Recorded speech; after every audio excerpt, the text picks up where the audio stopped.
Hey, it's Vanessa with CraftyGemini.com, here to talk to you about some methods for pre-treating your fabric for sewing.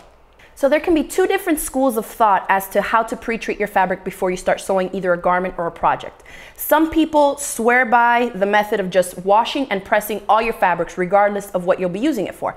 Other people tend to think that if you steam the fabric, the moisture in the steam will automatically pre-shrink it. What we mean by pre-shrink it is that there are some fabrics that can shrink in the wash and drying process. They'll shrink up to 3% to 5%. So obviously, if you're making a garment to wear and you make it specific to all your measurements and then you wash it, then it's not necessarily gonna fit you exactly like it did the first time. So when it comes to garment making, I definitely recommend washing and pressing all your fabrics first. When it comes to craft projects and things like that, there's a little bit more leeway. And so you don't necessarily have to wash the fabric every time.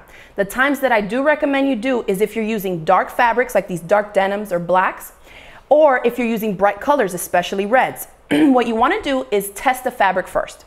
You may want to wet the fabric a little bit like this red, and then I would dab it on some light fabric, either a cream or a white colored, and if it bleeds pink or red, then you know you definitely want to wash it before you use it in a project. The light denims, you may not necessarily have to wash it before you use it, but this dark one I would, especially if you're working with lighter fabrics. It may bleed onto the whites. When you're working with sewing and quilting type projects, you want to press. Literally, it means pressing your iron onto the surface. What I like to do to keep my fabric nice and stiff, makes it a lot easier to cut and to sew with, is to starch it.